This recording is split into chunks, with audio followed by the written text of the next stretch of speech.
It's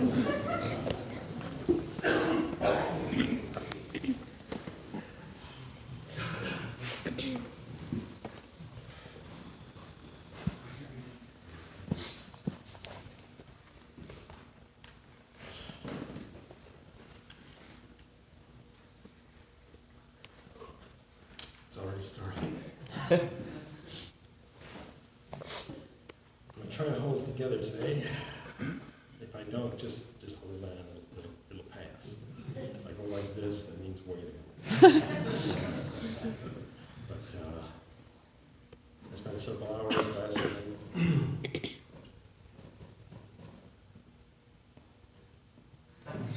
just trying to write down my thoughts.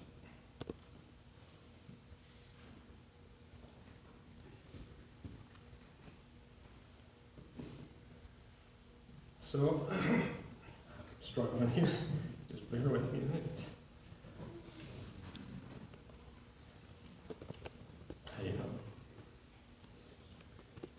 I thought, at times like this, what do you say? So I thought, the best thing would be to tell stories, just recount things that we, as brothers, went through in our lives and the good times we had. Things of that nature. So I spent several hours writing down things. Don't be scared. There's 5 pages here, but it's large print, double space.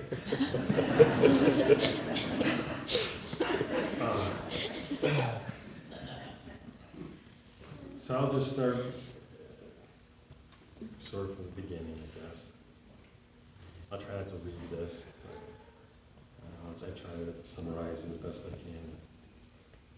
can. Duane loved reading books, and comic books in particular when we were kids.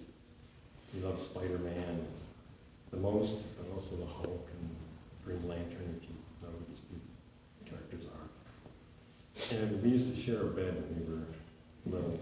Some of my earliest memories.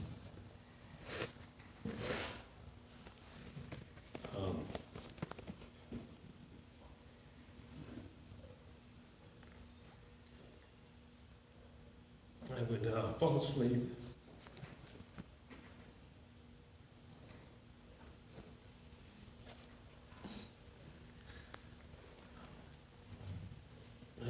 Listening to him turn the pages or read his favorite comic books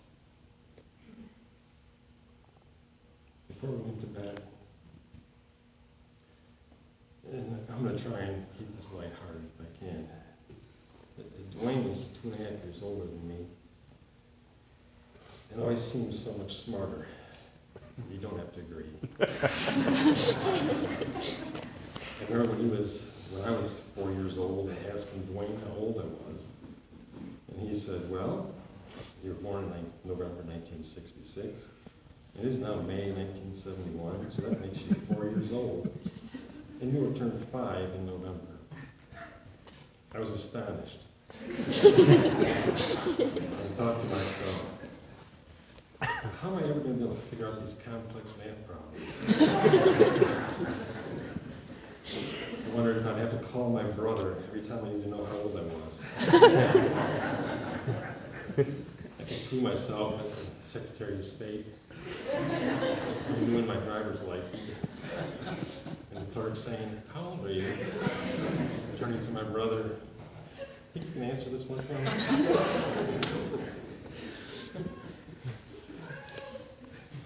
Duane was left-handed. The studies show that left-handed people are better at solving complex math problems, so it all makes sense now. As a side note, my wife claims she was born left-handed, but somehow she's now right-handed. Nice price. Hear that part. Mom can't hear you, so you need to speak a little louder.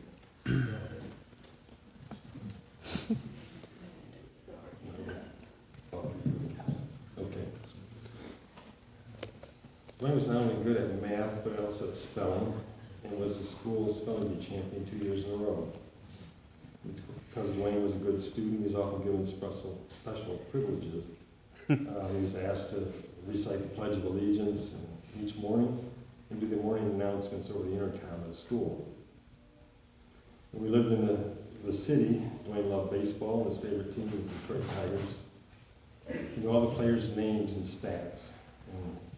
And when he went to school at Camp Store, he managed to talk his camp counselor into letting him listen past curfew to the World Series.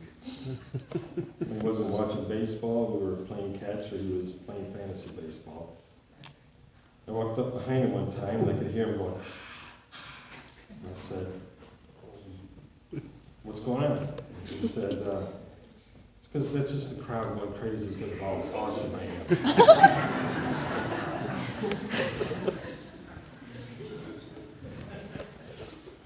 Living in the city, we would occasionally run across some unsavory characters, and Duane would not back down from an argument. One time we were at the Ball Diamond near our house, and a couple girls walked up and started an intense argument. Girls were bigger back then. Real big girls. So I got scared and ran home to get my dad. I told my dad, "Duane's in a fight at the Ball Diamond." And Dad said, "Get in the truck." And we drove down there.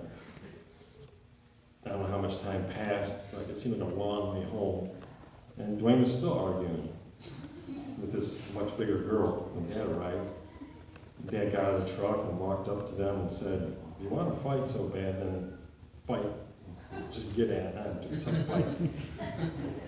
And the girl started crying and walked away. And of course, Duane was still standing there, so he'd get the last word in.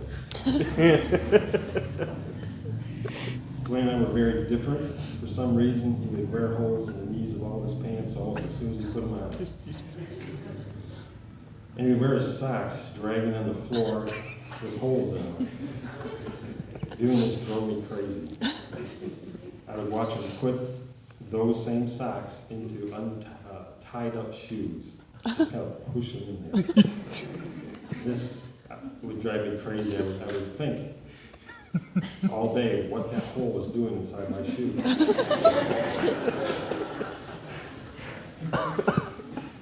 My pants always looked brand new until I grew out of them. And it's the different people we were in a lot of ways. In 1976, we moved to the country and everything changed. Since there was no neighborhood, we didn't have anyone to play baseball with, and our interest changed to hunting. I was 10, my brother was 12, and we loved pheasant hunting. We would get home from school and run off the bus to get our shotguns so we could go hunting before dark. Sometimes other family members would show up to go hunting too, and on one occasion my Uncle Butch came out and was concerned that we were carrying shotguns being so young, and requested that we walk in front of him. We were offended by that because we felt that we had a lot of hunting experience and he was likely to shoot us in the back. We had a milking cow on the farm, and we would take turns milking. And some Saturdays, we would have to spend time cleaning the stalls. Duane had a small transistor radio in the barn, so we could listen to Bob Uford announce Michigan football games, the greatest football team on earth. I said there was no Buckeye fans here because we didn't have any Buckeye friends.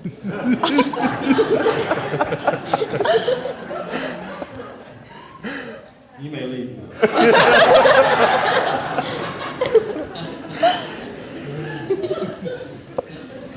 Must have snuck in, huh? When Duane got into high school, he took all the college prep courses and did very well. Because of his grade point and ACT score, he was offered a scholarship to Eastern Michigan University. Duane got about a year and a half of college credit and then dropped out. We were both working at Meyer at the time, and he went into management thinking he would try this instead. But with the stress of the position, he quit almost having a nervous breakdown. He basically just said I had enough and walked out. He never returned to college, and over the years I was critical of his decision.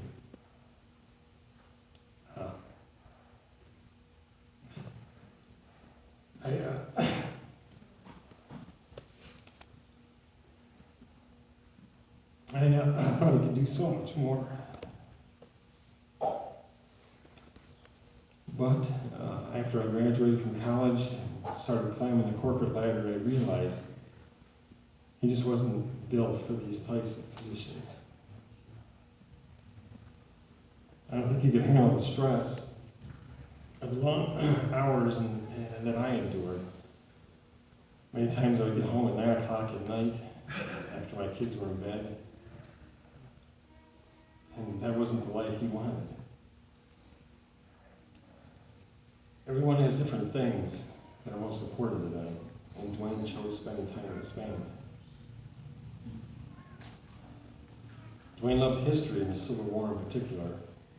He could tell you all the stats of almost every battle, including line formations, generals involved, the dates of the battle, and even interesting anecdotes. He loved the Civil War so much that he became a reenactor. He would go to events in the South and East and reenact battles that took place there. And he had authentic clothes and gun. Each soldier carried a half of a tent so that they wouldn't have so much weight. And on one such event, Duane, Tom Stackwoods, a good friend of his, took part in a battle where it was hot and they had to cross a river. The wool clothes that they were wearing chafed their skin because they were soaked.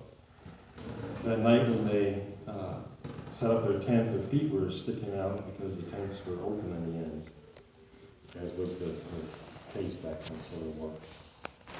The next morning they awoke with snow on their feet. Another event, the Union Army lost the battle, and Duane was one of the dead soldiers laying in the field, reenacting, of course. It was warm that day, and rebel soldiers were milling about in the field amongst the Union dead soldiers. And one of them, referring to my brother, said, "Look, this one's already bloated." My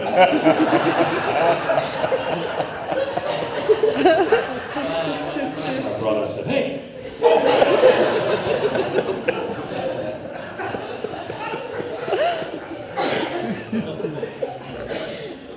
Duane and I spent a lot of time turkey hunting and deer hunting.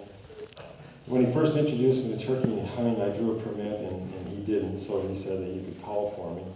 I have a lot of hunting stories, but I won't bore you too much. Only the good ones. So we spent the morning hunting, and we weren't having any luck. And we were standing in a small field, and Duane decided on a whim to try calling. And we were getting ready to just leave anyway. So, for those who don't know what turkey hunting is about, you get a box call. And so we're in the middle of this little field, about the size of this room, and he holds it up in the air and clucks a few times. And 3 times, really close by, gobbled. And I looked at Duane, and he was still holding the call in his hand, and just the look on his face of shock. He was just like... So he says, we gotta hide somewhere. We ran underneath this small little bush that wasn't big enough for the 2 of us. And I was kneeling, Duane was crouched behind me, kind of doing the play-by-play. Like an announcer, of course. When the turkeys came into the view, Duane was saying, okay. And he was nearly hyperventilating. Okay, I got it. Sit still. I'm still. And he was going on and on about, okay, they're coming. You know, and he had a better view than I did, and I was crouched down. And he was saying, shoot.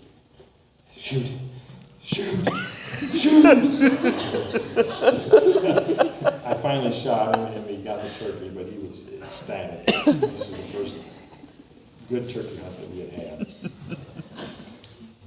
I owned some property in Cadillac, and Duane and his son were up hunting with me. Duane was sitting close to William because William was young.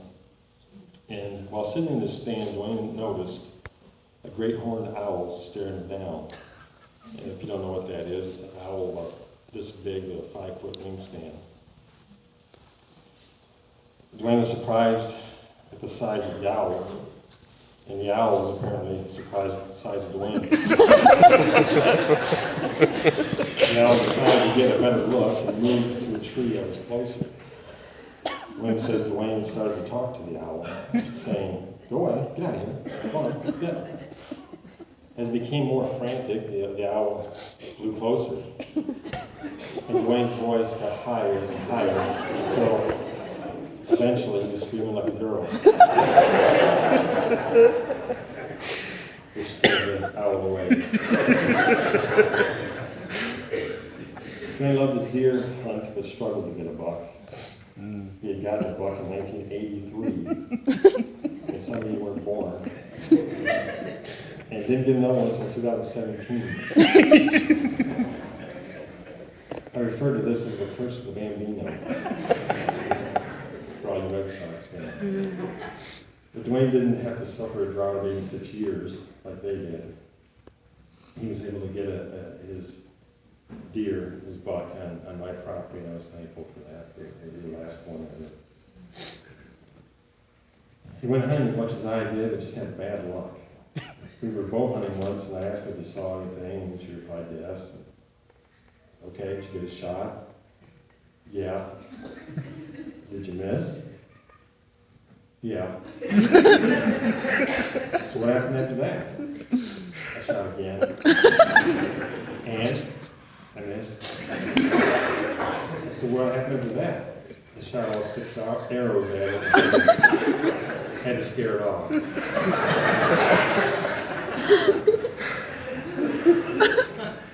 I love hunting with Duane. We did everything we could to make it happen.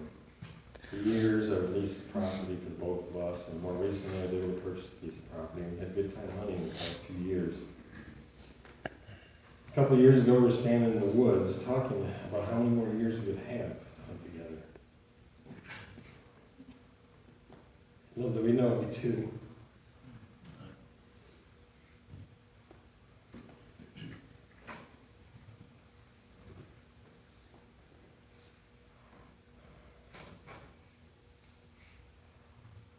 I'm really going to miss the times we had in the woods together.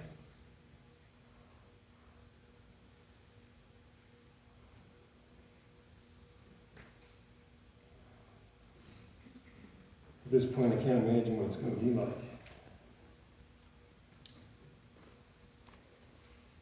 Just last month, I leased turkey hunting property in hopes that you had the strength to go with me. And, you know, I went once, it was a two-week season, and he wasn't able to go. And I thought, well, the next week he'd be able to go. And he didn't. You know. When you hunt every year with the same person for 42 years, it really is an empty hole when they're gone.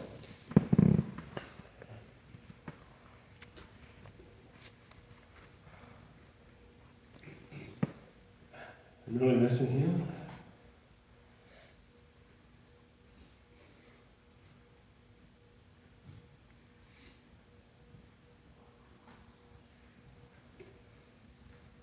I just wish I could go one more time.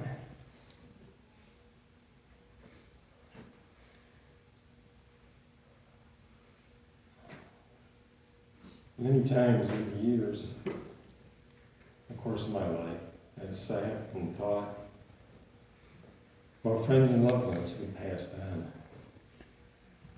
But think about the last time I saw them. Most of the time it was an event like this, or a wedding or a family gathering. I would try to remember the last conversation I had with them, and sometimes I hadn't taken the time to talk to them. If this pattern holds true, and there are people sitting here today that will never hear the sound of my voice again after today, let that sink in.